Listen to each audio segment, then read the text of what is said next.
Good morning.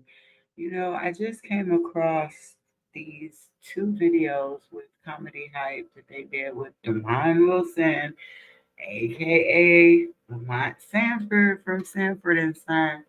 But as I started watching video two, I'm like, man, this is deep. So I saw there was an initial interview, and I just wanted to start there and just kind of watch this with you guys and kind of see what you think, because just when I first got into the first 10 minutes of the second interview, it was very interesting. So I wanted to start from the beginning.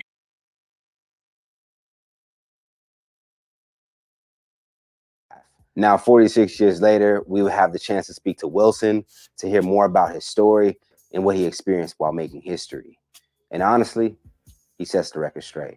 Yes, joining me here for Comedy Hype is Mr. Demond Wilson. How are you doing today, sir? I'm most blessed. How are you doing, my brother? I'm good. I'm very humbled to be here talking with you, mainly because of the stories and the work that we do on our platform. We've dived into some of your most noteworthy projects when it comes to Sanford and Son, but also just talking about the industry of Hollywood. Just to start it off, what made you feel like I'm going to give Hollywood a chance? Being someone as intellectual and conscious that you are, why Hollywood? Well, I really didn't have a choice in the matter. When I was 2 years old and my mother would turn on the radio, I would start dancing. And it wasn't like, you see little kids just do that. So she said, my dad's name was Grady Wilson. That's where my legal name is Grady Demond Wilson, but nobody ever called me that because that was my dad's name. We named a character after that, Grady Wilson. Got you. Wow.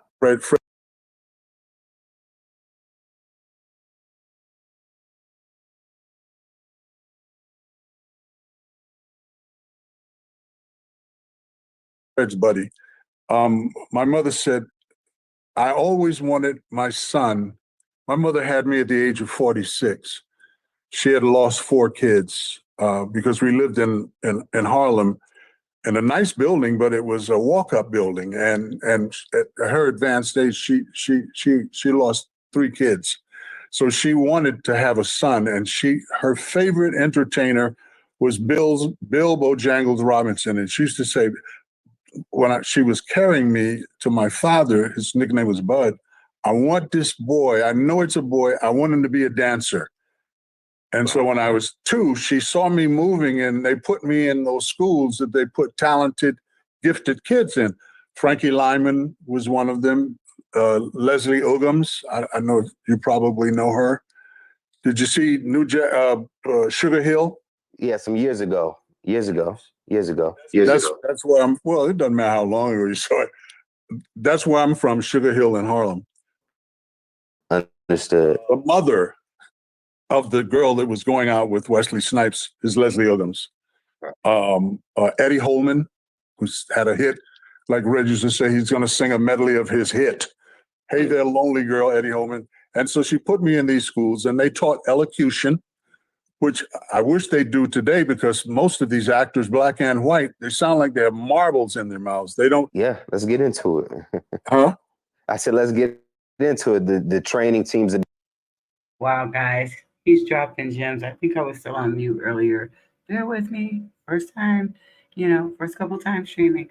I'm not going to hold it up, but number one, I did not realize, that's why I paused it, because I did not realize that they named the character Grady Wilson after his dad. Number two, he's already dropping gems. So, man, talk about who dated Wesley, mother, Wesley Snipes. But anyway, let's keep it moving. Be different versus then and now? Absolutely. You had to sing, you had to dance, you had to act, and you had to speak, so that you had to be articulate with your speech. And I come from a family like that, so therefore it was not difficult for me. And they saw that I had talent. They put me in these schools. I started on Broadway. I did a Broadway show. I didn't want to do it because it came so natural to me. When I danced on Sanford Son, people lost their minds. They said, what? We didn't know. I said, how could you know that? I mean, it was out of place, but they saw it. They said, this guy can dance. He was I started as a dancer. So I didn't really have a choice. They put me into it. I wanted to be a normal kid, ride my bike, play baseball, basketball, was a jock. And I dropped out of school, college, my sophomore year to go to DC to do a play. My mom called me a week or two after rehearsal started, and she said, you need to come home right now. I thought perhaps something had happened to my dad. And she said, I don't want to talk about it on the phone. Got home. The letter said, your friends and neighbors have selected you to fight in the jungle. And they sent my black butt over there like they did a lot of young black people from poor areas. It was a form of genocide. Yes. The Vietnam, they say the Vietnam War, it wasn't a war, it was a conflict. It was a policing action. And we got the dookie kicked out of us. They ran the French out of there. Those people, they didn't fight in a normal way. That's how these billionaires learned how to build underground everything. They had schools underground. They had like little hotels underground. All of the commanding officers of the Viet Cong army lived underground. So you didn't know where they were. Do you think the United States knew that when they were sending you guys out there? Because they saw the French. They saw what happened to the French. Pretty much sent you to, you say genocide strategically to die. To die. And it wasn't just young black boys, because I was 19 years old. It was young, poor, from disenfranchised areas. It was a way to kind of cleanse that. Absolutely. And what's so ironic about that now is that I have shirts and hats that were made in Vietnam. I saw a picture recently of Saigon and I went, whoa, that's Times Square in 47? Do you have PTSD at all when you see that? Do I? Yeah. When you see Vietnam, the camaraderie that we have now. Well, you have to understand that was 54 years ago. Yeah. I'm 77. I was 19 when I went in. I was decorated, Bronze Star, Army Commendation Medal, Purple Heart. It took me 25 plus years to get over that. When I did the episode on All in the Family with the late Cleavon Little, Blazing Saddles, and I had only returned from Vietnam I came home in 68, 36 months. So I had a tremendous chip on my shoulder because we weren't welcome home. Right. Like these people say, thank you for your service. No, it was you filthy murderer, and spit on you. I was jeered when I was labeled a murderer. I was walking down the street one day and I came home on leave. I had my uniform and a group of people came up to me and they were yelling murderer and spitting at me. It was not something that, so I just kind of squashed it. I didn't talk about it to anybody. And I must confess, when I first came home, the way I dealt with it so that I didn't have PTSD, and I was doing off-Broadway shows in New York when I came home. I started at the National Black Theater on 125th Street, Barbara Ann Tier, and the cast. I just want to say thank you for your service, Mr. Demond Wilson. 90% of that cast became famous. May I ask you a question about you? You said the word disrespect. You felt disrespected. When you look at no, I wasn't welcomed. Welcomed. Well, spit on and kind of like not valued. Yeah. See, I don't think. When I look at your career in Hollywood, do you feel that you've been respected by the industry as a whole? Oh my. When you look at the work that you've done? Absolutely, because I'm still there. Do you know how many shows have been? We shot the pilot of Sanford Son in 1971, and it's September, October of 71. It aired in January of 72. The highest rated show in those days used to be the World Series. We blew everything out of the water when that show came on. Now, to my point, I don't want to digress. To your question, there have been thousands of television shows, some successful, some not, that came on from 1971 to the present. It's only a handful of them that you still remember. Sanford Son is everywhere. We're in 40 foreign countries in the world. My books are selling around the world. I do interviews. They called me up about Norman Lear last week. Right. And I set the record straight on that because that was a crock. And I don't stand behind anything false. What was the main point you were trying to make clear about Norman Lear, that he wasn't involved with Sanford Son as much he was given credit for? Was that the main thing was what a lot of people missed. I said, when my agent called me and said, watch the show, I said, I don't want to do television, as I said. And I watched the show. I came away thinking, this is the beginning of the dissolution of the patriarchal system. And on the heels of that, the announcer tried to cut me off. I said, let me finish. Because on the heels of that came Married with Children. And then all of a sudden, parents became idiots and kids became all-knowing. Young women started calling their mother B-I-T-C-H word and rebelling. And it all started Norman Lear. They asked me what I said. I will say this about him. He was a visionary. right? Pay attention. But then when I heard about his political affiliations, it all fell into place. And I knew I was right on the money. Yes. No, I said it went on and on and on, ad infinitum. And what we're experiencing now is the evolution of what Norman Lear started with All in the Family. And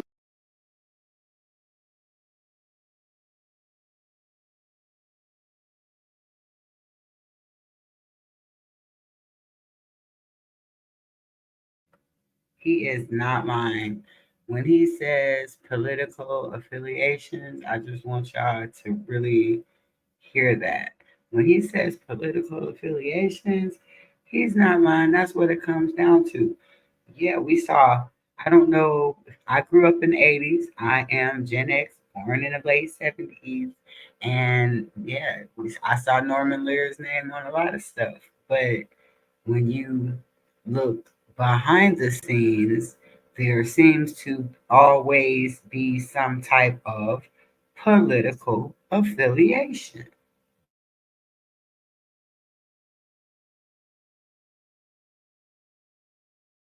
nobody got it. They missed it. And what we're experiencing now is the evolution of what Norman Lear started with All in the Family. And nobody got it. They missed it totally. They said, oh, Devon's talking about Norman didn't have. I said, you people have been so dumbed down, like Malcolm said. Some of us, we're going to have to leave behind. You're too brainwashed to understand. That was the important thing I said about it. And they don't even know that. You got this whole feminist movement out here. I don't need no man. I don't need no man. No, but your kids do. Your children do. Facts. A broken home. I can't remember the statistic. I think it's like 65% of the people incarcerated in the penal systems are single family. I don't need no man. So it's just all by.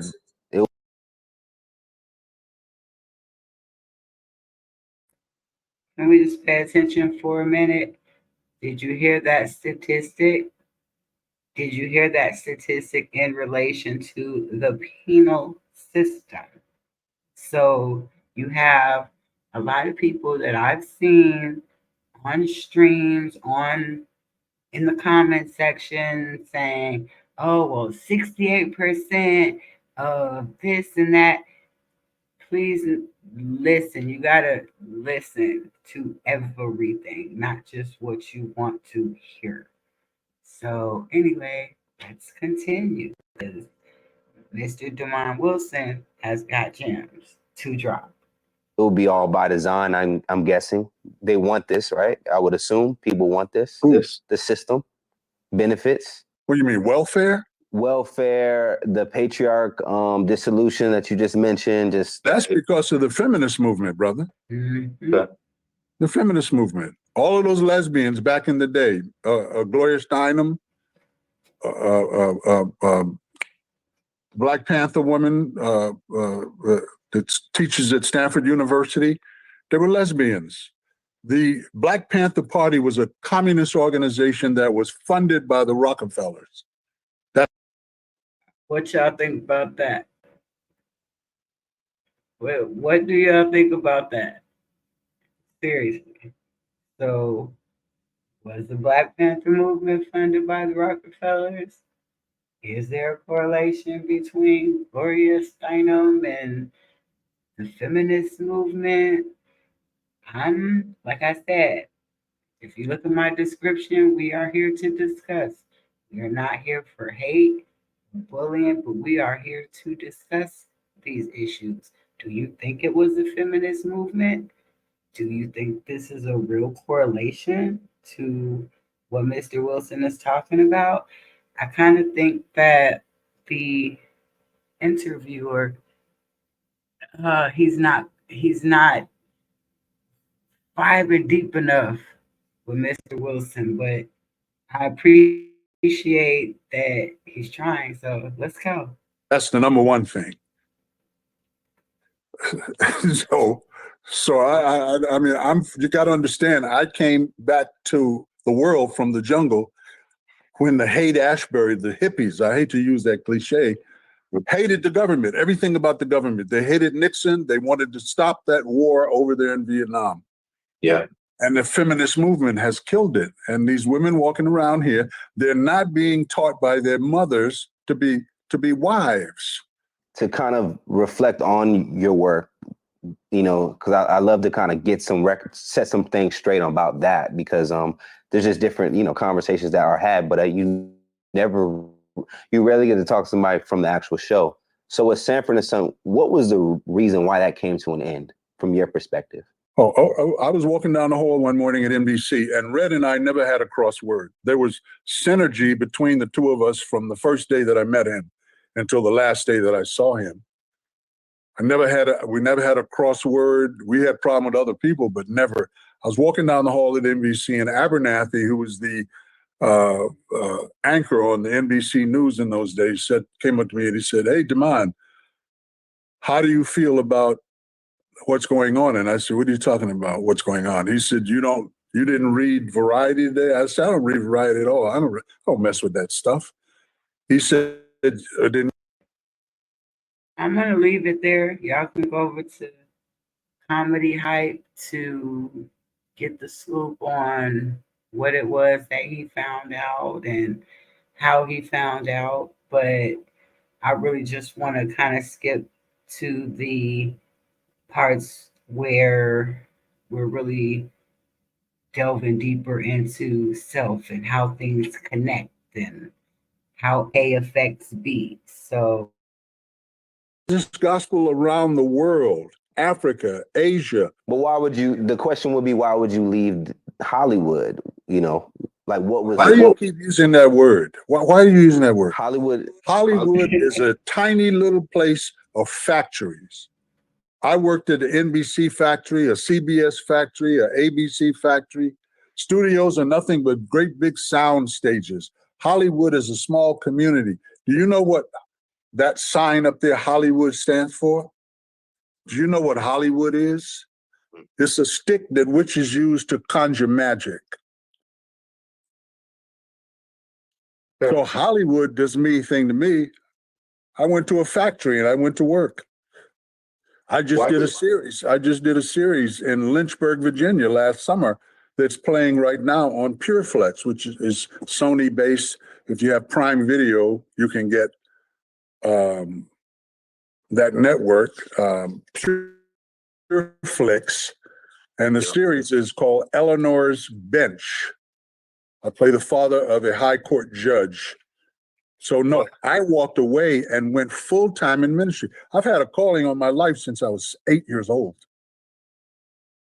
Okay, so you knew that. You should have started there. You should have started. You didn't know I was in ministry for over 35 years? I've seen clips. When you said it clicked, but I didn't know for 35 years. I did not. Around the world, brother. The reason why I laid it up in that fashion is because it seems very cliquish Hollywood from the outside looking in. If you're gonna get it, Why didn't we see you in certain cliques? Why didn't I see you in Harlem Nights? Did you get that offer? Like, I feel like you would have been in ministry right along. I just told you, 1982, I went full time into the ministry. the Lord called me full time into the ministry. I preached before thousands in Africa, thousands in China, in every city and hamlet in America. How old are you? I'm 35. I got to suit your age. That's why you don't know. I thought maybe you did your homework before you interviewed me. Hollywood, I've never had anything to do with any kind of clique. I'm not a cliquish person. Right. Followers. I'm sorry, I gotta pause it here because this right here, if had I got okay, anybody, Mr. Demond Wilson, I know I am new to the Facebook and YouTube and the Instagram world, but I have not only researched, I grew up with Sanford and Son. I followed it. I know you went into ministry, and that's why you were not clicked up with people. This is my first time watching this video, and I'm like, oh my gosh. I've already seen so many places where the conversation could have been on a higher vibration, and I'm sorry, I don't mean anything against the interviewer because I don't know him. I just stumbled across this video because I personally have always admired that, as far as I knew, that Mr. Demond Wilson went to the military. Of course, Sanford and Son is where, as a kid, was introduced to him. But then also knowing that he went into ministry because my grandmother was herself very religious. So, and then just not really hearing because I grew up in the era without the social media. So you just don't hear from people. And when you do hear, you hear, yeah, that Lamont, aka, Mr. Osh, Mr. Demond Wilson, aka Lamont from Sanford and Son, he's still a preacher. He's married. And that was kind of the extent of what I heard growing up in the late 70s, 80s, and as I became an adult in the 90s. So, on that note, yeah, I think that, the interviewer said he's, 35? Still, if you're gonna get an interview with someone like Demond Wilson and he's gonna start going deep, this is a conversation that should be on a higher level. But I've taken up time. Let's keep going. When I grew up, I had the kids followed me. They followed my dress style. They followed the coolness, the way I walked. When I was in the war, I was a leader. I ain't never followed nobody. So these cliques, I could tell you things about people you named that the little Fruit Loops. They bend over Billies. You cannot make it to the top in that industry without selling your soul. What do you know about the brother that just came forward, Christian Keys? You heard of this young actor? He just came forward and said that he was sexually harassed by a billionaire Hollywood person in power. There's assumptions of names. Is that something that happened in your industry? Like, were you ever, respectfully, I'm asking you as... Again, here you go. My industry. It's not my industry. I'm a Broadway actor. I came to Hollywood. Wait a minute. You didn't do your homework. I'm going to tell you. I came to California. I did a film in Canada called The Dealing or the Berkeley to Boston 40 Brick Bag Lost Blues. I went back to Broadway and I was at the Public Theater. Al Pacino was down there. The late Ron O'Neal was down there. You had a lot of actors that became famous that were down there working for Joe Papp in the Village at that theater. It's renowned. And Walter Mirisch from Mirisch Studio, from the Mirisch brothers, came to New York, and he cast me in my first major motion picture, The Organization, with Sidney Poitier. And that's why when I first came to California, we shot it in San Francisco, and people saw the dailies and they liked my work. And so I said, oh, you know what? I'm gonna move out there because I'm getting a lot of offers and I don't want to be doing this bi-coastal thing. So I moved to California and I did Mission Impossible and a couple of TV spots, and then All in the Family. Mm-hmm. And then I got a phone call from Bud Yorkin, and he asked me if I wanted to do a series with Red Fox. So I've never been a part of any of that nonsense. I don't respect those people. I don't care about that. Okay, sorry. And respectfully, I think we're almost done with this first interview, and then there's another interview coming. But respectfully, he should not ask from here on out about your experience in Hollywood or why you left, or I don't know. Let's see. We'll see. I told you I had connections. Nobody was gonna say nothing to me. I get it. And it made me think when you just said kind of the comment about some of the people that we've known in the industry and what they might have to do to get to the top. Can you give me all of them? All of them. You name your biggest black actors, you name your biggest white actors, you name your biggest female Latino actresses, they all have to do it. A blood oath. Now you bend over. Now every orifice that you have is going to be annihilated. Okay. All right. The answer that I heard was everybody.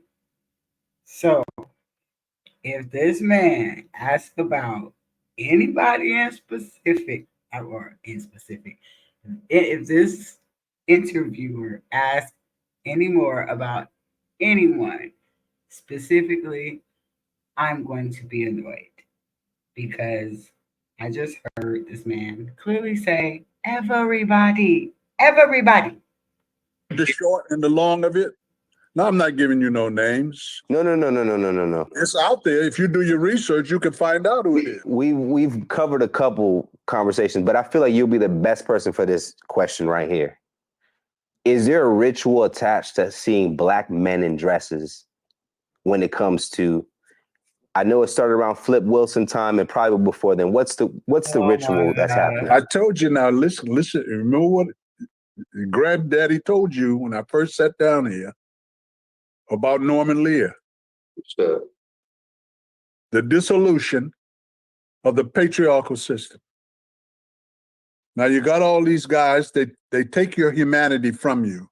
You know how the feminist movement has categorized men. I think that what was his name? Samuels. He just died recently. Kevin Samuels had the podcast that women hated. Kevin Samuels. Kevin Samuels, yes. Kevin Samuels was eliminated because they didn't want to go back to that. They want these women ignorant and twerking. They want kids running around the street. If they don't pay the income tax, they put them in the penitentiary and they get their money out of them that way. It's like I said, we live in a matrix.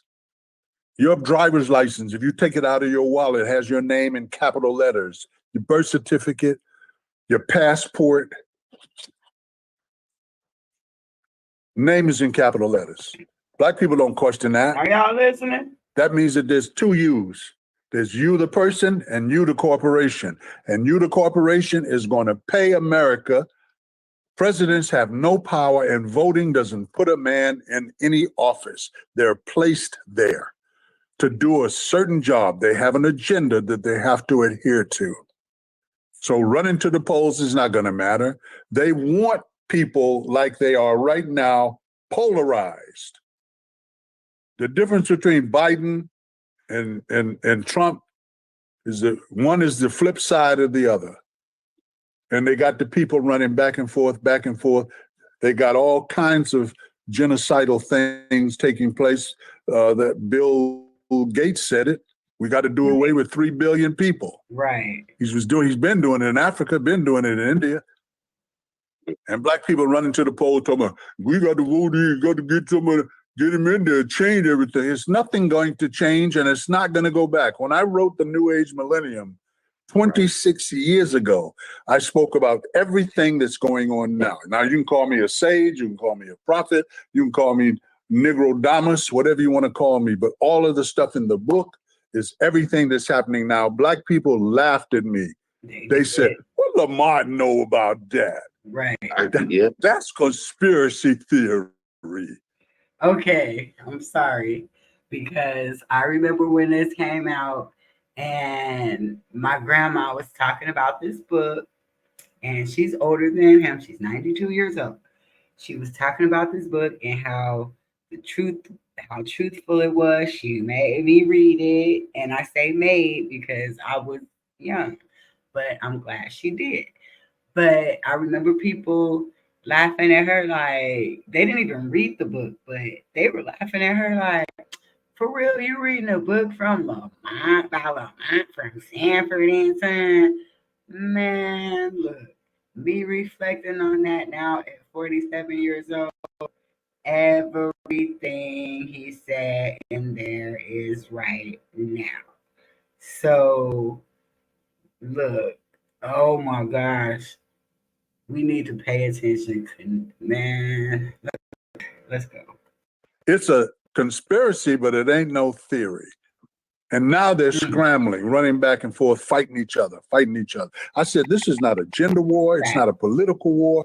It is a spiritual warfare.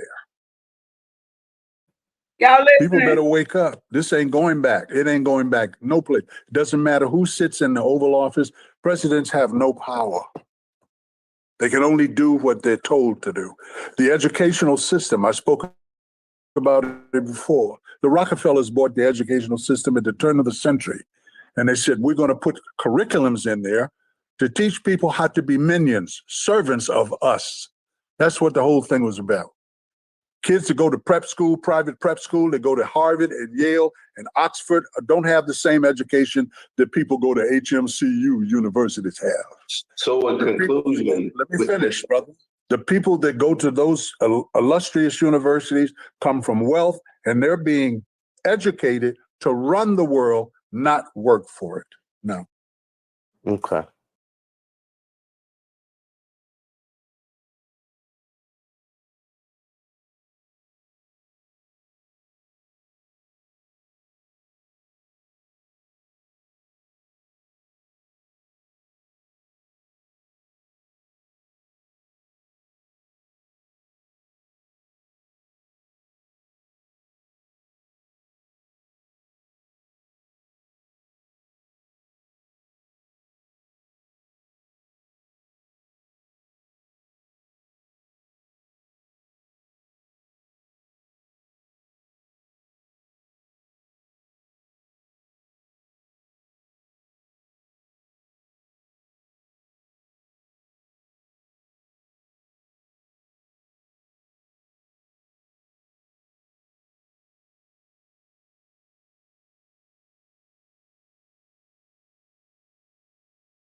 In conclusion, the men in dresses thing, do you know the origin of that? Did you ever get approached at it? So to take your manhood Did you ever from get you. approached back in the day? Yeah. How long we been talking? We've been talking for probably maybe close to 35, 40 minutes. Do I seem like type of Negro that you could come to with some bull manure like that? People, I mean, Terry Crews. Okay, see, that was the silliest question ever. Seriously? Seriously? That's your last question in conclusion? He just spoke so much truth. Why in the world? Why? Why is your last question about men in Hollywood and dresses when he just said, number one, I'm going to summarize this, I believe, 50 something minute video. I can summarize and say, to answer all of these questions respectfully that he asked, he said everybody that's trying to get where they are trying to be in Hollyweird, they're going to do something. That includes men in dresses. That includes the bendovers. That includes everything that you have asked him. And that question has been asked several times. Now, I was 16 years old when I did not understand why Obama could not or would not help Chicago, why he wouldn't give us reparations. And instead of complaining and wondering, I started rereading the books that I had read since I was younger. I started reading books associated with said books that I have read before, and I began to understand that this was something bigger. This was a machine where people literally are put in a position for a reason and with an agenda. This is absolutely a spiritual war. And if you don't understand that, then yeah, we're kind of doomed. Let's see what Mr. Wilson, how he's going to respond to this. Crews got approached. Who? Terry Crews got approached. He got groped by. Terry Crews is in a different era, brother. I'm from the golden era of Hollywood, the first 50 years of the motion picture television industry is what I'm from. I'm a sojourner. I wasn't supposed to live this long, I guess. My show wasn't supposed to still be relevant this long, I guess. Kids 12 and 13 years old weren't supposed to recognize me walking down the street, I guess. Right. I only ask that because I've seen multiple people, even on our platform. Where was Terry Crews when I, wait a minute. Let me set you straight, young brother. 35. Where was Terry Crews when that happened? At one of their parties. Yes. I didn't go to one of their parties. I didn't go to none of their parties. They would nominate me for whatever. I never went. I didn't partake in that nonsense. I told my wife when we first met, if people see me on the street and say, Demond Wilson, I hate your black ass. Okay. Demond Wilson, I love your black ass. Okay. All I want from my career, Cicely's my wife's name, is for my work to speak for me. Apparently it still is, isn't it? That's a fact. Now, you mentioned the mob. I don't know if you took any oath to speak on it as a fan of it. I was talented. They put me in nightclubs. I played Vegas. I mean, how do you get good? Because I thought... I had the same manager that managed the late Glenn Campbell, that managed the late Tony Bennett, that, you know, Vegas. Get good because I thought... Let me tell you, you don't know, I'm going to tell you. In the 70s, Vegas was the mob scene. Frank Sinatra, Dean Martin, Sammy Davis Jr., all of those guys. The mob ran Vegas. So if you got into Vegas, you had to be mobbed up. I played the Hilton International, where Elvis played, Barbra Streisand, That's not even on the strip. That was the big room back in the day, set 3,500. So when they refused to pay me what I asked for on the 4th season, they said, Damon, you can't do movies, you can't do television. If your house catches on fire and they send a news crew there and we see you on the news for your house burning down, we're going to take your house, we're going to take your car, we're going to garnish your wages. You can't do nothing. I said, okay, Nikki, I'm ready to do Vegas now. He said, oh, okay, kid. How long is it going to take you to put an act together? I said, a month. Give me $100K. I'll hire some dancers, singers, the choreography, and we go to Vegas. And that's what we did. And Red came down and saw the show, and he said, we were splitting the bill. Glenn Campbell and Damon Wilson. He did an hour, I did an hour. Wow. Red came to see the show. He came back. He told me, he said, I went down there and saw that nigga down there in Vegas, man. You better pay that boy. He down there chopping it up. You better pay him. I'm telling you. He don't need you. Wow. Nikki said, I can book you 32 weeks a year down here, making 3 times as much as they paying you. Wow. Does that understand about being mobbed up? I understand it. Wow. I understand it from that perspective. You think Sinatra wasn't mobbed up? I know he was. You think Dean Martin wasn't mobbed up? I know I know that's. You think Tony Bennett wasn't mobbed up? I guess in my mind, I'm thinking like, how did the mind, now you gave us a reason why, but I wouldn't imagine you. I danced on Sanford Son. I came in the next Monday morning after that show aired, and you know who Stan Lathan is? Yes. Stan said, hey, dude, the whole town's talking about you, boy. You killed it out there. We didn't know you could do that. That's how it started. I saw it and they said, hey, we need more of that. Nah. No, we can monetize. I don't know. The world is about making money, brother. The mob guy said, hey, this boy need to be in Vegas. What? He wasting his time with that television stuff. Come on down here. Sign away your life. Glenn Campbell had to do it. What's his name had to do it. He's still down there. Wayne Newton. And was it any difficulties to get out of that? Was there any obstacles to get out to say, hey, I'm done? Now you want the police to come to my house. I definitely don't want that. I just want the truth. But I have to ask my last question. It goes back to the Norman Lear thing. Our audience is going to be mad if I don't. Do you think did Norman take some of those ideas, particularly from Eric Monti? Of course he did. Yeah. You think that brother is just making that up? And the late Michael Evans, that played the first Michael on the Jeffersons. He beat him out of Good Times. Did you find out about these things while you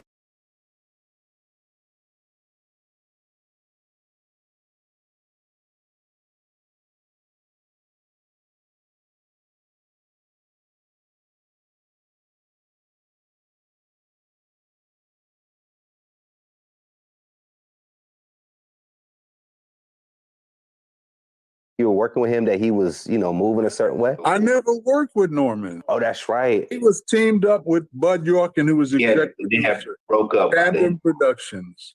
Norman came around a few times. I liked his first wife, Frances, who's deceased now. She was very honest. She said Norman should be ashamed of himself. He's cut everybody out of everything and make people think he was the only one doing anything. And he had about as much to do with Sanford Son is my grandmother who transitioned in 1969. Wow. Other than the fact that because when he parted ways with Yorkin, we never saw him again. And then Jerry Parenchio took the helm. Jerry Parenchio was the guy that went to Jack Kent Cooke and got a few $1 million to promote the first Ali Frazier fight at Madison Square Garden. Jerry Parenchio owned or still owns Telemundo. And then Alan Horn took the helm. Alan Horn became the CEO of Metro Goldwyn Mayer Studio. These were heavy hitters. These were guys that I went in there and said, hey, you don't pay me, I ain't coming back here. And they said, we'll see about that with your little cocky self. That's when I went to Vegas. You always got to have a plan B, brother. Always. My father said it's a poor rat that only got one hole to crawl in. you know, it'd be great to learn more about the. I don't want. Wow. You got me thinking. I shouldn't call it Hollywood no Powerful. more. Learn more about the business. Learn more about business and life. That's what I'm about. Show business. It's a business. For me, that's what it was, a business. I never went to the parties. I didn't belong there. I didn't belong there. I was not part of that group. I wasn't a bend over Billy. If a dude, well, first of all, that would have never happened. I don't carry myself that way. I didn't assume that, I mean, I wouldn't say that, but I know that the industry does approach in their own way. I never did an episode when I wasn't strapped. Never. People knew that about me. Red 2. I had Derringer. Feel the need to have to carry it. Because it had an audience. It wasn't, somebody said, what separated your show from the others? I said, we weren't homogenized. Wow. At the end of the series, it said, Sanford Son is recorded before a live studio audience. That was my voice. There was 400 people sitting up there. You didn't have to pass through a metal detector to get in that studio. What if somebody had they call it a psychotic episode? Right. We was going to bust on them. Mid dialogue. People go crazy at concerts. They don't do that. You didn't see that dude jump on the stage with Chappelle? They did. He wouldn't have jumped on the stage with me. They were sitting up in front of us, maybe 15 feet, and 4 tiers of people, 100 across.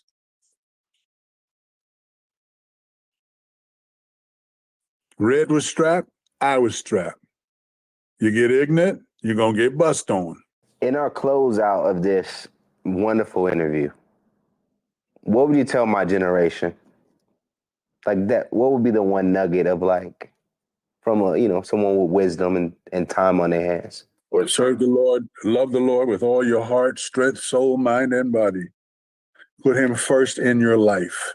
All that other stuff about career and success, hey, the way this world is going, they're not even going to use actors anymore after a while. They're going to use your voice and your image, and the AIs are going to do it. Wow. That is absolutely, hold up. That's crazy. That was so many gems right there in that. Oh my gosh. Okay, so we're not gonna hold anything up. We're gonna go straight into um the second interview that was, I believe, 3 days ago. The first interview was, I believe, like 3 months ago. And I don't know, there was some backlash. I'm listening to this as you all are, if you didn't see it on Comedy Hype. So we're gonna go ahead and pull up that second interview. Okay, so we got part two pulled up, and we're just gonna hop right in and see what's going on here. In about 1 second.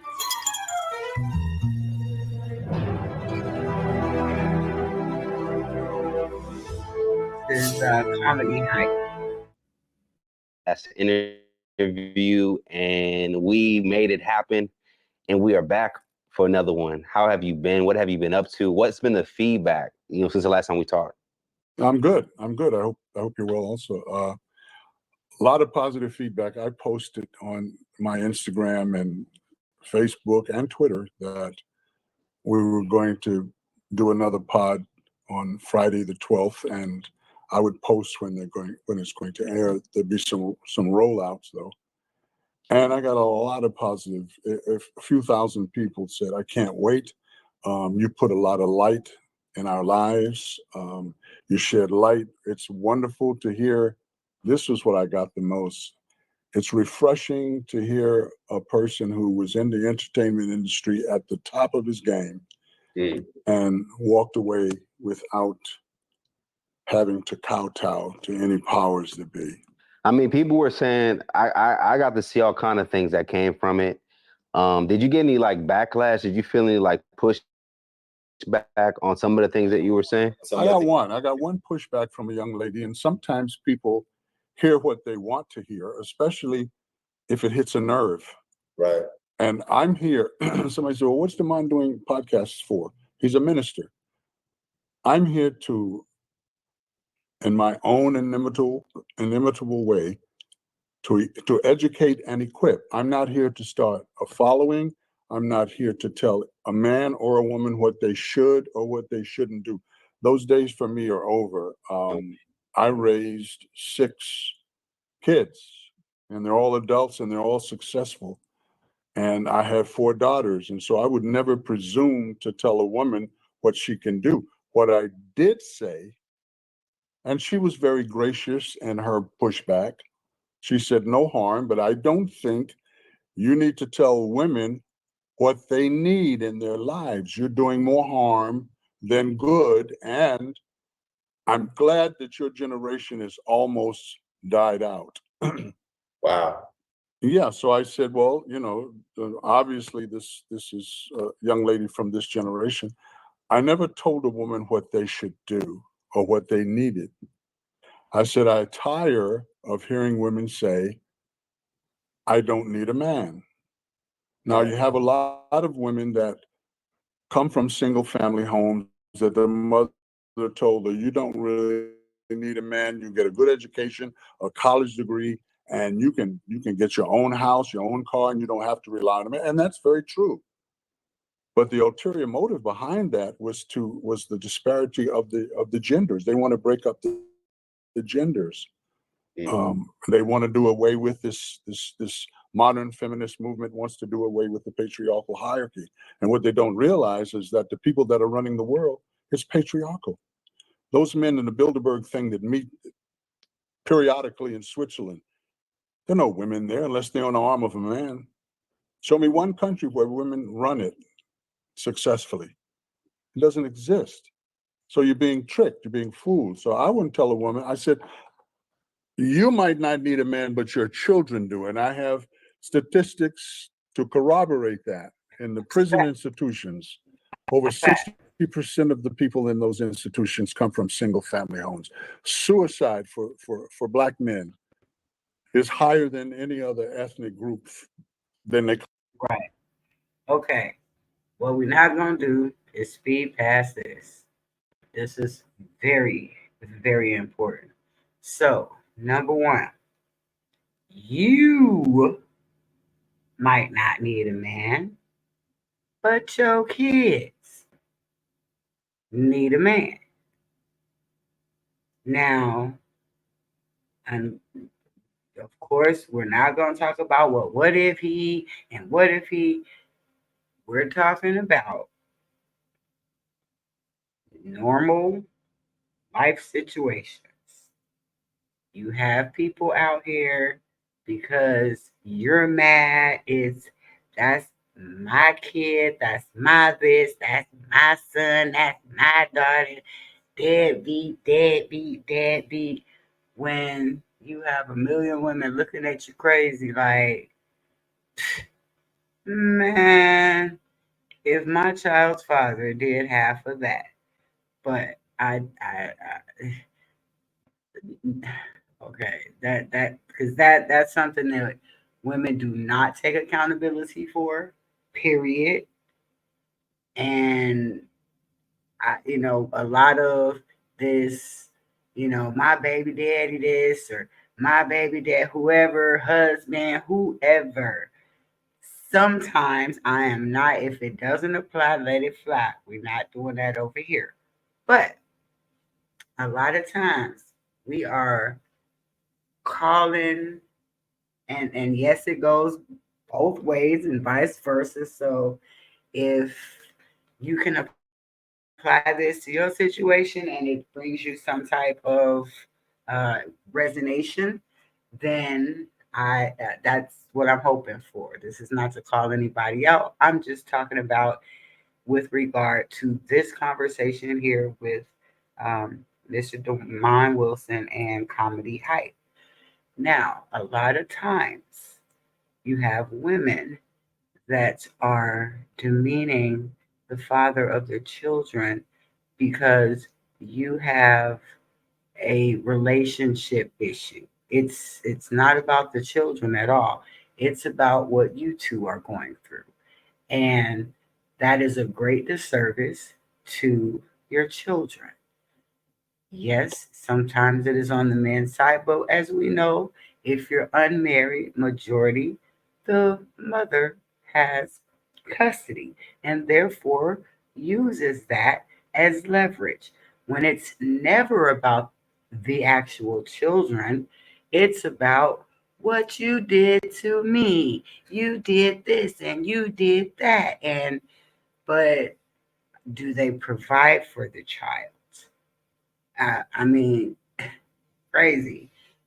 Second thing that he mentioned, which really should be the first thing, and this breaks my heart because it just does. I'm not even gonna go into it. However, suicide among black men.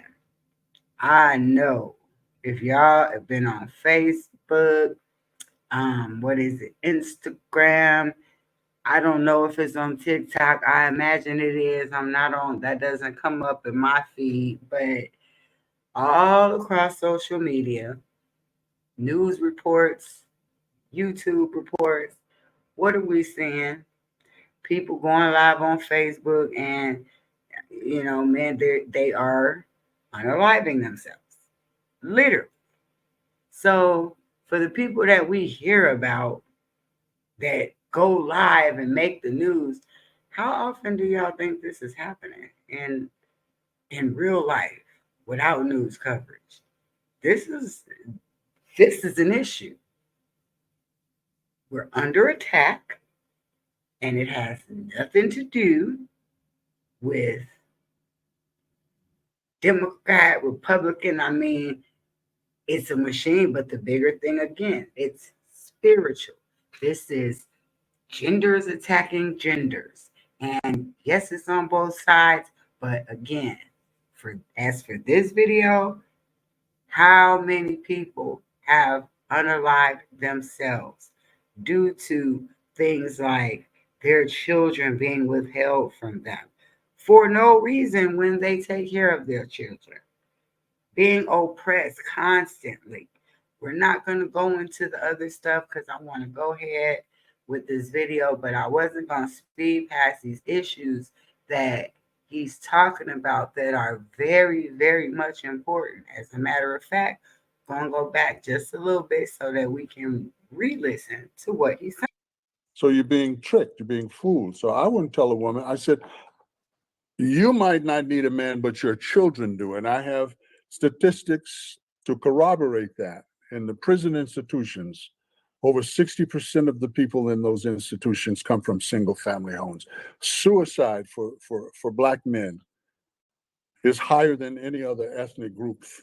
Then they come from single family homes. I could go on and on and on. There's many statistics that you could quote. So There's got to be exceptions though too, right? well, I'm not talking about the exception. I don't talk to the exception. I talk to the rule. If you went to college, you know what a generalization is. I didn't go to college, but I See, I understand. just Well, said that's the that. problem right there. Okay. You know, I'm talking to the many, not the I few. just said There are that. exceptions to everything. The exception proves the rule and vice versa. So Well, I'm not telling, I didn't say to women what you need.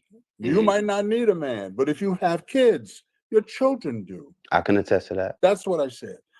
And that's the only pushback I got. And as I said, she was very graceful in the way she came at me. And I said, okay.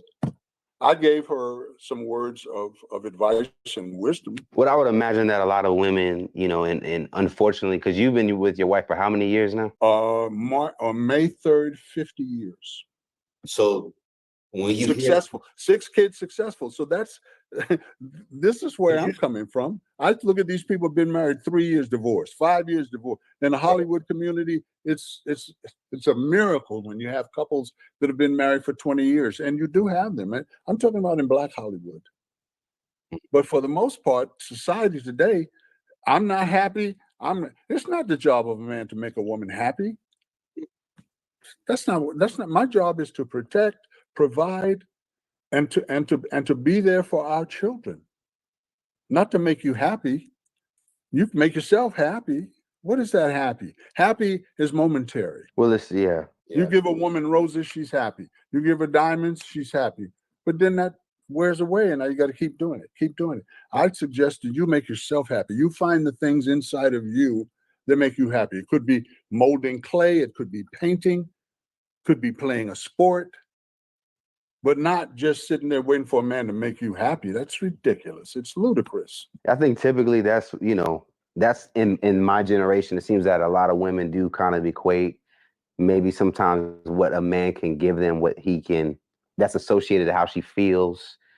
Gift giving, you know, what can he get me? A Birkin bag is kind of like on a maybe lower vibrational of the exchange of a relationship. But, you know, I think what, Let me say something to you about Birkin. Okay, okay. I'm so sorry because I'm being very respectful when I say, okay, we are on a very high vibrational conversation and bringing it down to women associating feelings with Birkin bags. I I I think Mr. Wilson just touched on that. And or maybe that's just what I focused on because ultimately, however this channel ends up going, we always want to talk about accountability and self. You do have to find things to make you happy because a lot of times we, women and men, get into relationships and we have no idea what makes us happy. Now, I can only speak from a woman's perspective. From a woman's perspective, you start to attach yourself to whatever the man is doing. Yeah, he plays basketball on Sundays. You knew this when you met him. You don't play basketball. You have no interest in basketball. And now all of a sudden, you're mad at him for wanting to go play basketball on Sundays. This is the kind of things that some women do. And as Mr. Wilson himself said, these are generalizations. There are exceptions to each and every rule and vice versa for each thing. However, as a woman who has thought of only myself in my younger years and have cultivated and continue to cultivate daily things for myself and things that I don't attach to a person. So, yes, there's a lot of accountability to be done here. And before we even talk about Birkin bags and how that makes a person feel, which I don't know where this is about to go, but I'm going to say, yeah, a Birkin bag doesn't make you happy. A Birkin bag, what is that going to do?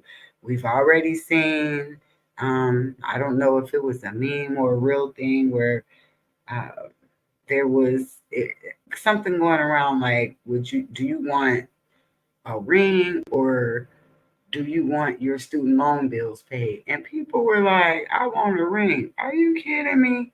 That's the problem. However, let's talk about Birkin bags. Birkin bags, John. yeah. And I like you. You know you're younger than my youngest. Bags, designer bags. All you're doing is making Europeans wealthier. You know, my love for you is not in a bag or in a case. You know, when a man has proven himself through the years that he's there, that he's the rock, that the family is progressing and the children are being successful, then Birkin bags fall by the wayside. There's a lot of women walking around there with Gucci bags and all these designer bags, and they don't have the money in the bag that the bag cost. So that's not. You know, if you hook yourself up to a wagon with a superficial individual, then yeah, you better buy some Birkin bags and some other nonsense like that, because that's the play of the day. Wealthy people, I'm going to say this and use this as a roll in, a roll out, a roll over. Wealthy people don't dress in designer clothes. They don't drive fancy cars. They don't wear extravagant jewelry. These young rap guys out here with $1 million around their neck and on their arm of diamonds. And some of them get shot and killed for them. Wealthy people don't do that. Facts. And you don't have to be too old to know that, heck, before people like Mr. Wilson has been saying this, I know y'all heard Kanye say that. He was like, billionaires don't do all that. But anyway, continue. They do not. But see, can I push back? I'm gonna push back on that a tad bit Oh, we're gonna push because I back. don't like course. that we can't be able to express ourselves as Black people. I didn't say that. Okay, I'm You just did not. I made a statement. Words have meanings, John. I said, I repeat, because people hear what they want to hear to make a story up in their minds. I said, wealthy people don't do that. That's what I said. If you look at the statistics on Black people and spending in America every year, we outspend everybody. Trillions of dollars we spend on cosmetics, on designer clothes, on all kinds of nonsense that we really don't need. I don't understand, with all the money in the Black community, over $1 trillion we spend every year. Why don't we open our own beauty shops in the inner city, nail parlors in the inner city, food stores in the inner city? We complain about Asians coming out in our community, and if they think one of our children stole something, like that girl had some orange juice, they shoot them. Why aren't we opening this in our community with all the money that we spend every year? Why aren't we hiring? Hold it, let me finish the statement. Why aren't we hiring young boys in the community as security guards to guard all of these businesses that we could start in our community and employ our own people? I live in a community where they have neighborhood watch. And everybody in that neighborhood, there's $1 million houses over here, $1 million houses over here, $500,000 over here. I live on the top of a mountain. And when you enter into this area that I live in, you see the sign says neighborhood watch, and it's got the guy in the cloak. I used to come out early in the morning to go to my mailbox, which is across the street from my house, and the neighborhood watch guy in the car would be parked right there at the corner. And when I'd walk out, he'd flash his lights and I'd wave at him. We could do the same thing, but we don't, because we want to spend on cosmetics. I never said to you or anybody listening that you couldn't do that. I'm saying it's not the smartest thing to do. And all I was laying out is just the fact that Hold up. Before he go into his little spiel, he clearly just said what he said. I don't know what more pushback you need for this. He's probably going to talk about expressing yourself again. That's not what it's about. Did you hear the bigger picture of what this intelligent man just said? He said that would not be the smartest thing to do.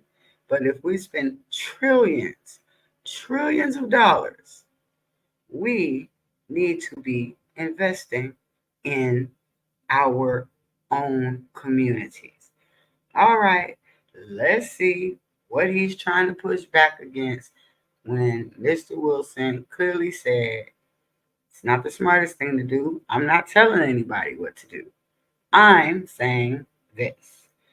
So, oh my goodness, if I ever get to, I don't even care about whether I could stream. Like, if I ever get the chance to have a conversation with Mr. Wilson, because this is really giving me like truth vibes. Um, I'm only 46, going on 47, but listening to Dick Gregory, like a lot of people, like I would love to have a conversation with Mr. Wilson, because I don't know why this man keeps talking about, but we should be able to express ourselves. He's not talking about that, sir, respectfully. I think we do that to ourselves where it's like, okay, Bill Gates, he doesn't wear chains, or excuse me, yeah, Bill Gates, he doesn't wear chains and all that stuff. But We don't need names. Wealthy people don't do that. well, I'm just saying Okay. we should be able to still have our own of how we decide to Fine. use our wealth or flaunt it. But I also think that shows that there's a lack of something that we feel is missing inside, which is why we accumulate these things because we never had it in the past. So I think there's like, a fair vantage point of understanding why we spend. No, it's not. It is simply not. If we spend trillions of dollars a year on cosmetics and designer nonsense, why are our communities raggedy? Why? Why do we have to go into a Hispanic bodega or an Asian bodega to buy bread and whatever else? I agree. Take a black person, go into a totally Asian community and open up a store. I guarantee you, you won't be in business longer than a month. They will not do business with you. But we keep making them wealthy and they keep shooting our kids. Because we don't value each other. That's what Menace to Society started off as. Mm-hmm. Yeah. Why are you watching me? They do it. Let's go to the next question. You can wear whatever you want to wear. You can take your money like these kids do, holding it like it's a phone, and throw it out of the window. You can go down to the strip club and get 5,000 ones and throw them up there. Women scantily clad. You can do anything you want to do, and the Lord will allow you to do it. We're not robots. We're not angels. We're agents of free will. Right. Do you want to do stupid stuff? Lord's not going to stop you. All of these women having babies out of wedlock, and then they complain about the husband. He's a deadbeat. He's no good. But wait a second. I saw this lady talking to somebody on one of the podcasts. I can't remember which one it was. And he said, "Well, are you married?" And she said, "No, I was married." Well, what happened? My husband was a cheater. My husband was a deadbeat. My boyfriend was a cheater. My boyfriend was a deadbeat. Has he supported the child? No, because he's in jail. So let me see if I got this right. You had a baby. He asked her first, "Did you go to college?" She said, "No." "Did your children's father go to college?" "No." So let me see if I got this right. You married an uneducated, deadbeat jailbird. That's what you had a child with. There's no accountability for that on most of their parts because they say, "Well, I don't need a man." This is on a higher echelon. I got a college degree. I don't need a man. Down here, the government is my baby daddy. Boom. They'll give me what I need. They'll give me food stamps. They'll give me that wicker stuff. As long as when they come to my house and check on me and they don't tell me when, as long as they don't see any semblance of a man in that house, the government is my baby daddy. Hold up, not that wicker stuff. Facts. Facts. No accountability. Let's go. That's where we are now today, John. Well, I'm glad we got to touch on that because I did want you to. I did want to give you a chance to be able to kind of express what you were trying to, come across in the last interview. No sweat. I mean, I understand. A lot of women, if they're triggered.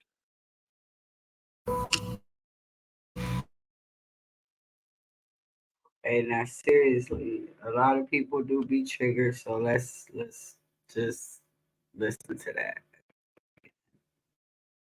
If they're triggered, you hit that nerve, you can say truth. They're going to come at you. You don't need to be telling women what they need. I didn't. I said you might not need a man, but your children do. I wanted to get you back because there's been so much going on in terms of the industry. You know what's going on. It's been a lot going on since the last time we talked. All the podcasts are talking about this thing with this man. I don't know this man. I don't swim in that pond, but it's everywhere. It's everywhere. But what I see is somebody who's doing something that's been doing it for over 30 years. And all of a sudden now, this is what I know, okay? I only speak on what I know. I don't like that term gatekeepers. Mm. I like overseers. Overseers on the plantation had a certain amount of power that they could wield that the master, the owner of the plantation, gave them. And many You of the better listen. slaves purportedly feared the overseers more than they did master because they wanted to maintain and keep their status. Listen to what I'm saying and look at what's happening. They wanted to keep and maintain their status. And as long as the slaves were making that money when they weighed that cotton and whatever crop they had, the overseer's position was solid. So he cracked the whip to make sure that them slaves busted their butt. You're choosing not to say the person's name, right? I don't want to. You can say whatever name you want. Okay, now, I think before we go any further, for me, what I hear Mr. Wilson saying right now, he's not talking about any particular person, but because really is news coming out, obviously, right now the news is diddly dee dee dee dee, him, but there's news coming out locally, there's news coming out everywhere. There's news that's been coming out because that in general is the age that we're living in right now. We are in the age of Aquarius, and it is what it is.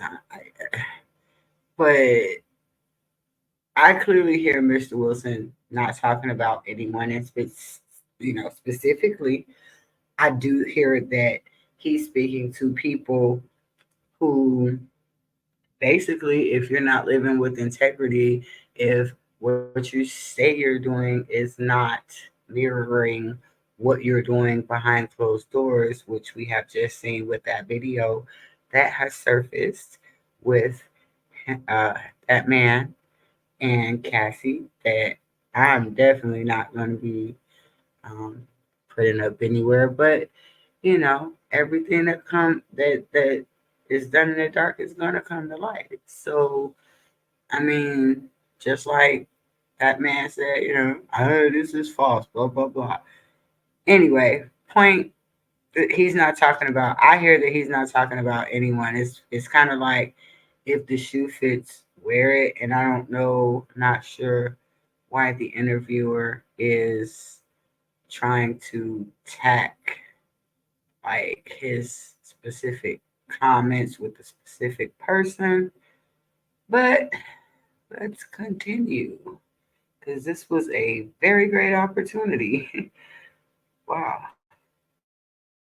Because I just want to make sure the viewers, at least I'm understanding that you're talking about Diddy, and you're No, and you're talking about what went down. I think like relatively maybe about a month ago, his house got raided, no, let me be quiet. and that No, would open up a can of no, let worms. me be You're quiet. seeing different headlines come out. You're hearing about freak off parties, which I want to ask you about. Were those things existing in your time coming up? But I mean, just seeing that, I say one thing about that last part that you asked me. Okay. Fatty Arbuckle. That name ring a bell? Nah. Fatty Arbuckle Of course it was does. in the silent movies. He was a superstar in silent films. And his career was lost because he was look at you Googling because you're young. He was at a freak party, which has been going on since Hollywood existed. This is nothing new. It might be new to just your generation. This ain't nothing new. The game doesn't change, John, only the players. Did y'all hear that? Did y'all hear that? Because that wasn't even a gem. That was like a whole freaking diamond mine dropped on y'all. The game does not change. Only the players do. So if we consciously know that the game ain't changing, it's the players. How do we know this? Because we say it in different ways all the time. What's our main saying? What's the main thing that come to mind? Don't hate the players, hate the game, right?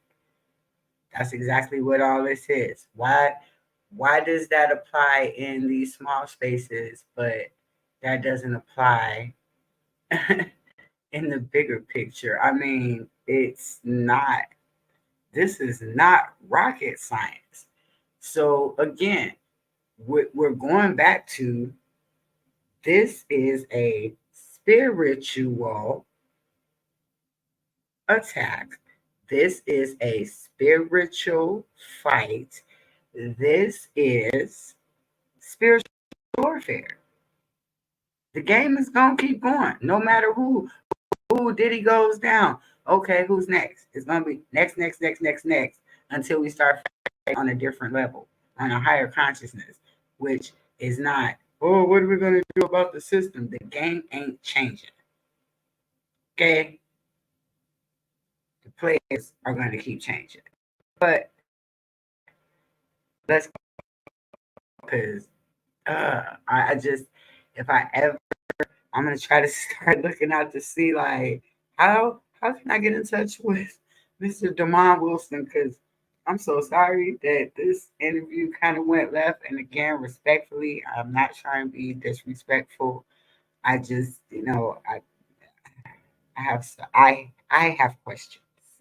This generation doesn't understand that because they don't know what happened before. If you don't know your history, you're going to repeat the same dumb things in the future. Fatty Arbuckle was a superstar in silent films. He was at a freak party, which all the big studios used to throw. And he was accused of inserting a bottle in a woman. And it killed his career.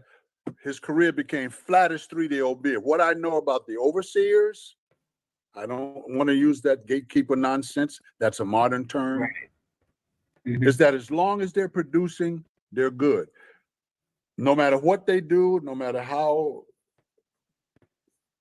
vile it is, the gatekeepers will make it go away. Now, what I know, because I went to the top in my industry. Okay, I'm sorry.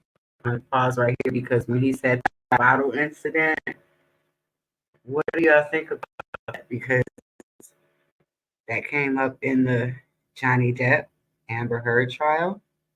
Was it something that happened? Was it her remembering or hearing this story? I mean, when you start really doing the research and studying it, the all of this connects. It definitely connects. But let's go.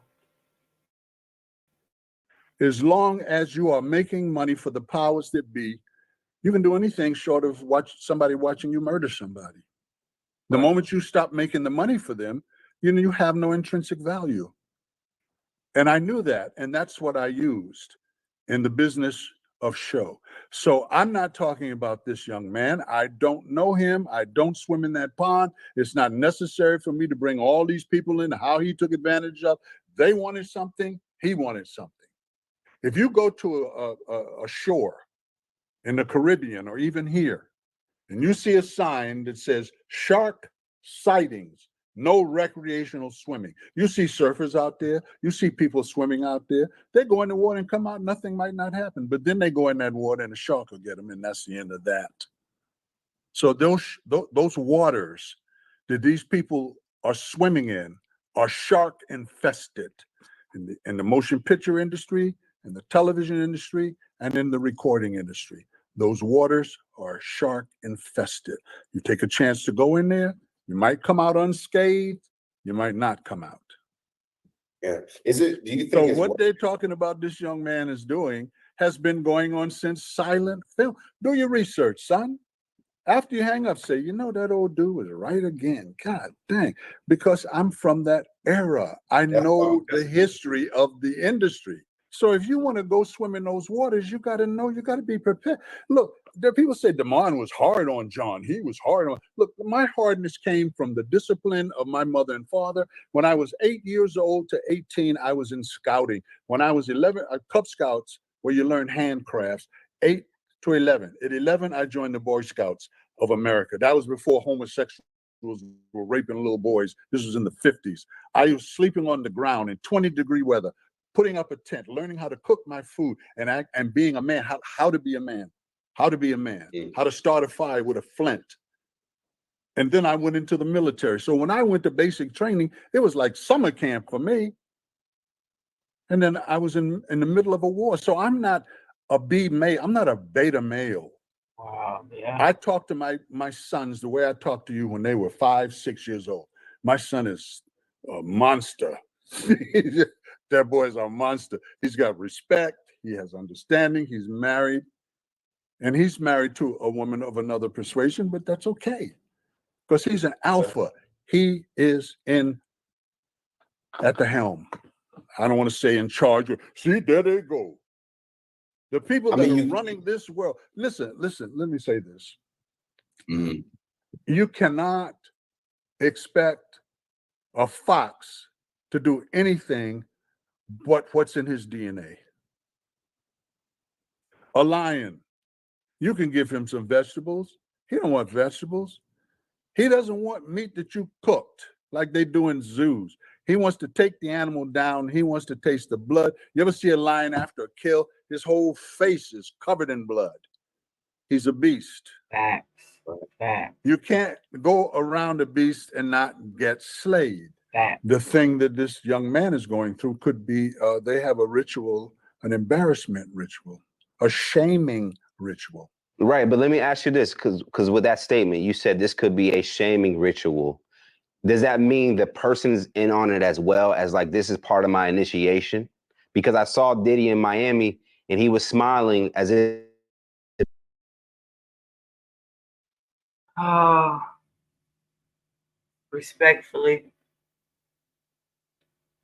the shaming ritual.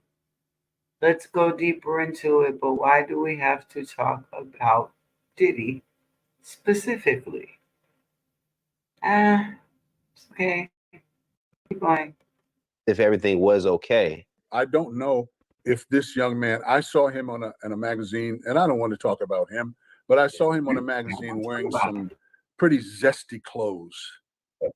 So that said to me, he's probably part of that whole thing. And when you're part of that whole thing, you have to do what you're told. You know, you see a whole lot of A-listers that aren't going to say what I say because they have made a commitment to whatever they make that commitment to. And as long as they stay in that commitment, as long as they don't drop their books and lose their lessons, as long as they don't talk out of school, as long as they're still making money for the powers that be, they're okay. So they're not going to come out and start rocking the boat. Yeah. So that's why you have these big celebrities that they come out against a party. They'll come out for the Democratic or the Republican Party. I don't know this young man, but I'm saying that's a possibility of what it could be because he hasn't been blackballed. He's doing a film. Right. He has worth. They can monetize him. If you got worth, they'll say, okay, all right, now come on, make us some money. Right, because they did that with R. Kelly. They stopped, people start blackballing his on streaming platforms. So I'm not going to go into that. But here's the thing that I wanted. All right, see, now Mr. Wilson, just went deep into some real stuff. You know what I'm saying? And he's like, oh, yeah, just like R. Kelly. Did you hear what Mr. Wilson just said? I come out with a party, Democratic or Republican. I don't know. All of this is part of a bigger machine. Number two, as long as you're making money, he's still making money. He still stands to make money. When did Michael Jackson pass away? And I'm not trying to bring up a conspiracy theory, but like I said, this is stuff that we're going to be talking about. So let's talk about it. Michael Jackson, there was a point where he was more dead than he was alive. And what happened? Okay, I mean, while we're talking about specific people, but go on. To share. And this is for people that have made a name for themselves, entities, not if you're doing a feature film or a B-list film and you just coming on, then you shut your mouth and you accept what they give you. But if you are a name personality in the recording industry, in the motion picture industry, or in television, and they bring you a contract.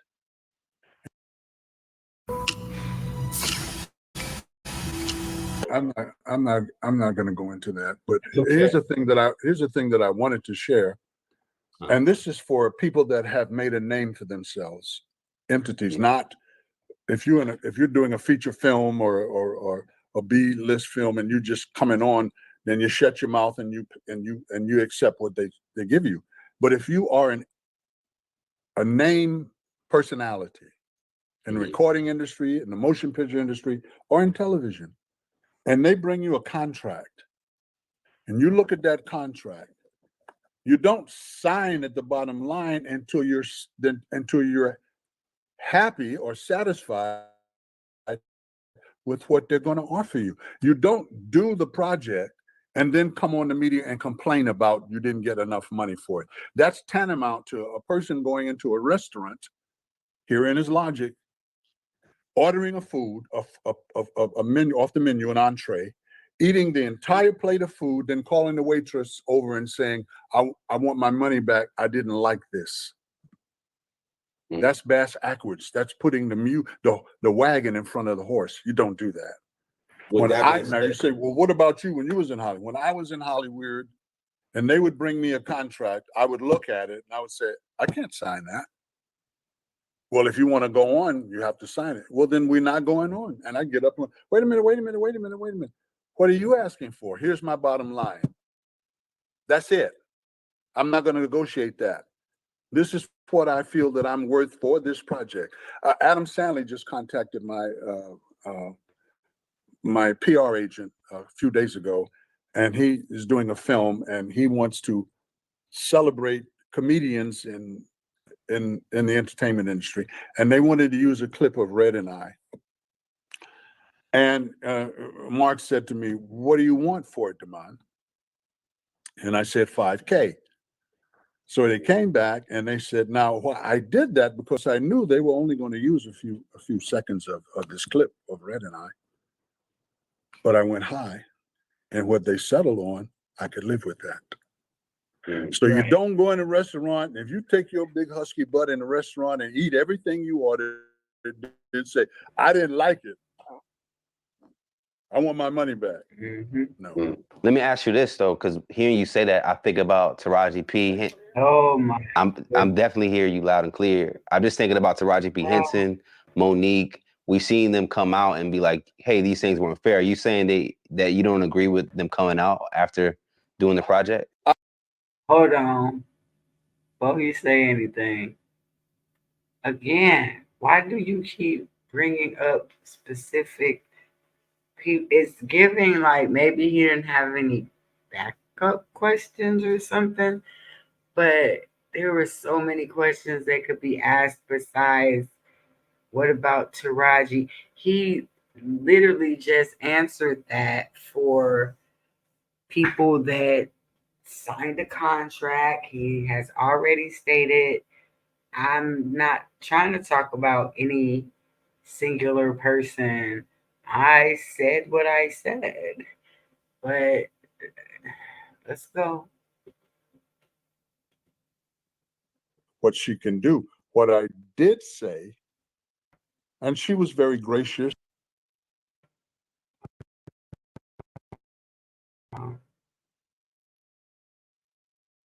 And employ our own people. I live in a community where they have neighborhood watch. And everybody in that neighborhood, there's $1 million houses over here, $1 million houses over here. Doing the project? I didn't say anything other than what I said, John. Don't put words in my mouth, because you have people out there that want to hear what they want to hear. And as I said before, I reiterate, if you trigger them, if you hit a nerve, they're going to not like what you said. So I'm going to say it again for the hearing impaired and for the people that are a little slower than others. Facts. And they hand you a contract. This is for entities. This is for people that have made a name for themselves only, not for people that are trying to come up in the industry. in whatever industry that is, whatever branch of it, recording industry, motion picture, whatever. You got people when they go to recording, young people that come out and a recording studio wants to record them. They're just so elated and so happy. I got a contract with the studio. They don't care about the contract. They're not even reading the contract. They just put me on because I'm gonna be famous. Yeah, you're gonna be famous and broke. That's what you're gonna be. TLC, Babyface, LaFace. From what I understand, he robbed those girls. They had all those platinum albums and they were broke. Not my words, theirs. So when you get a contract, you look at it. You might have your agent there, you might have your lawyer there. I would say when I looked at something, I would call my agent, my manager, and my lawyer. And I say, I don't want to come to the studio, three-way call. In those days, you didn't have overseers and gatekeepers. You had the studio, the production company, which was above the line, and the artists.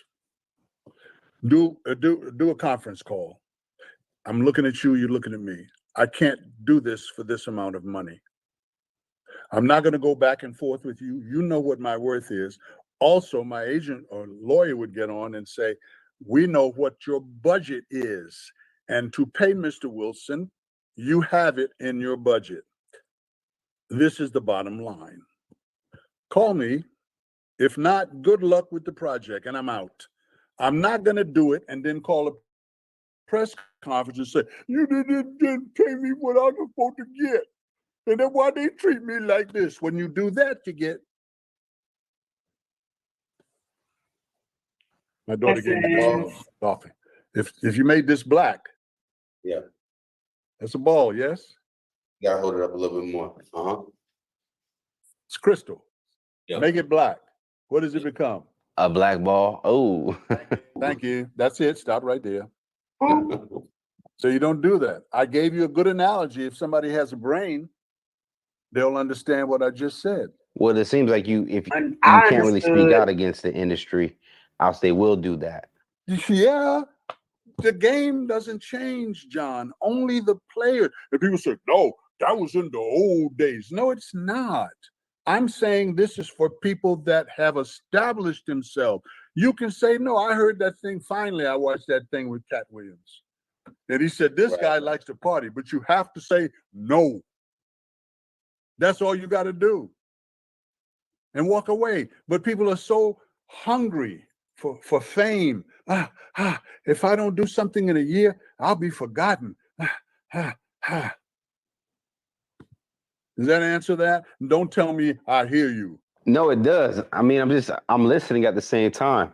I think it's just you brought up Cat Williams, and of course, by the time we dropped our last interview, Cat came with that heat rock and got everyone talking, but people called them out for going at each other, black entertainers going at each other. How did you take that? How did you react to the interview? Did you like it?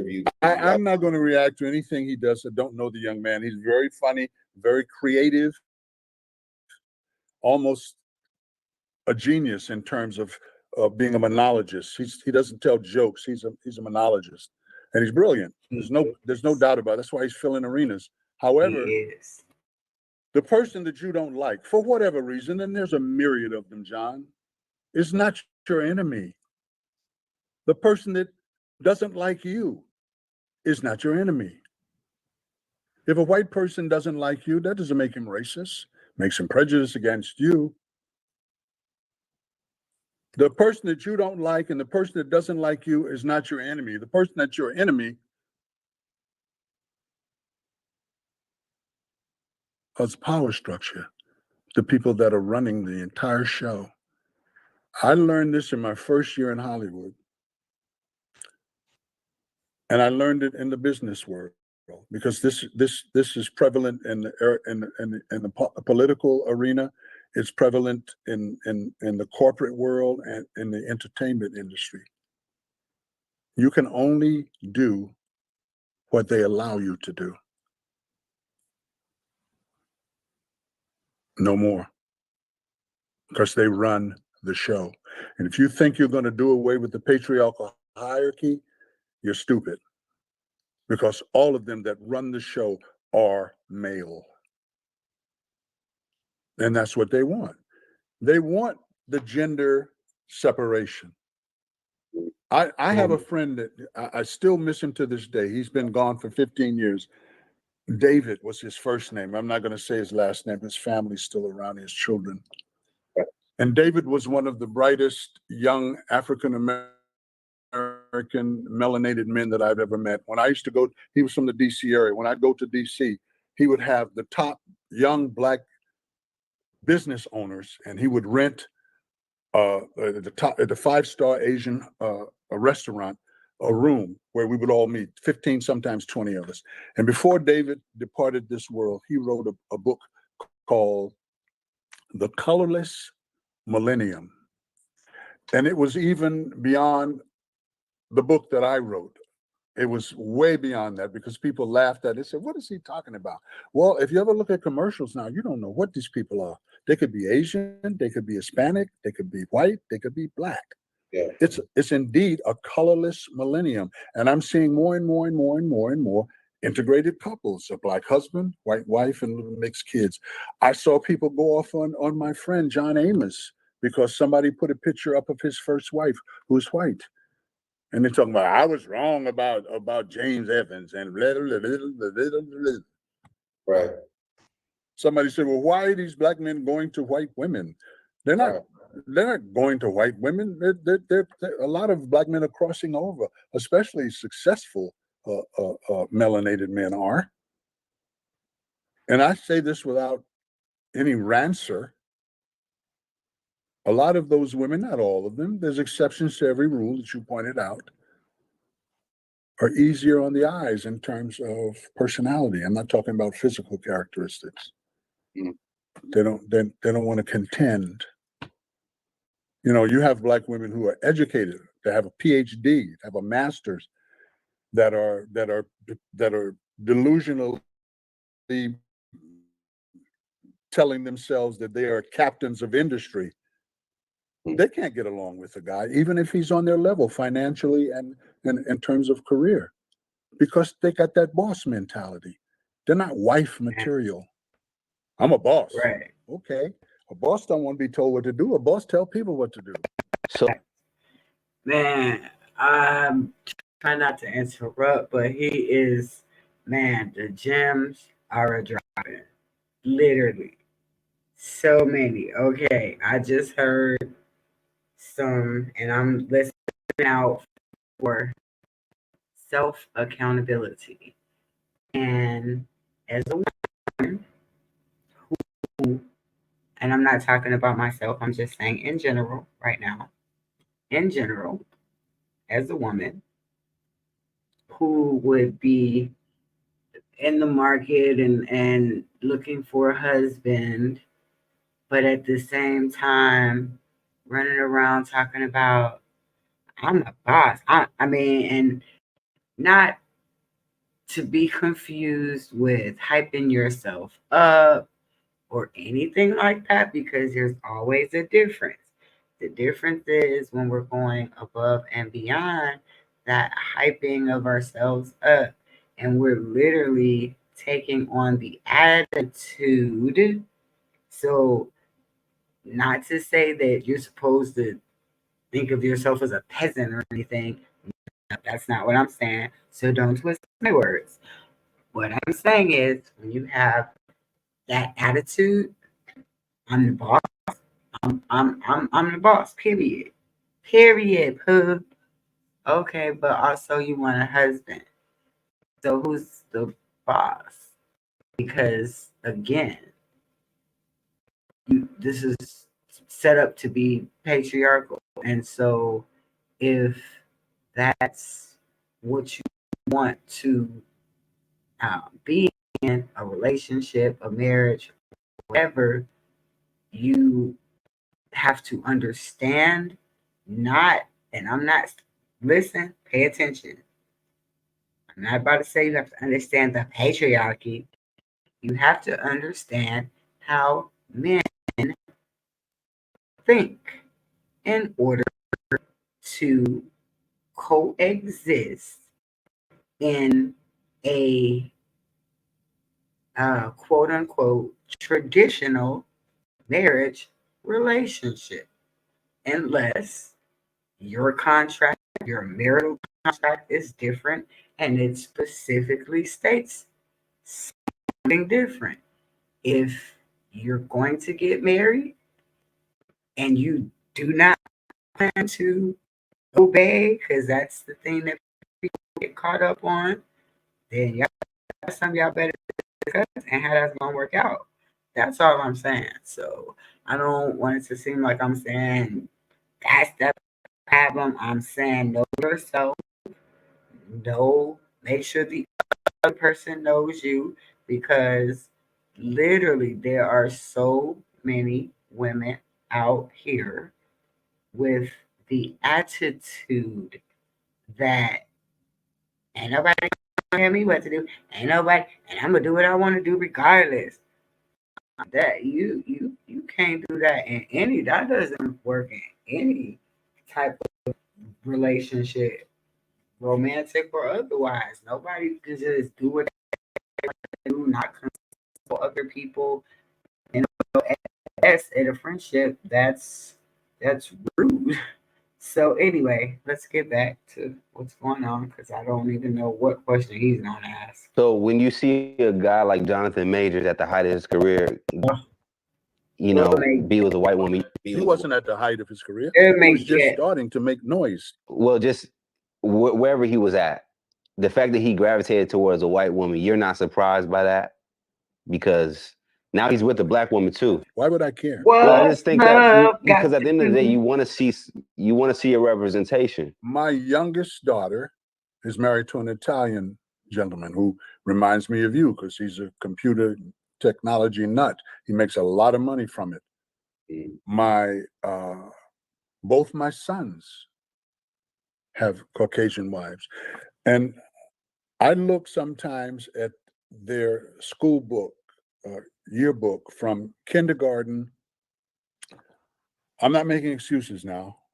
Through high school. My kids grew up in Beverly Hills in private school.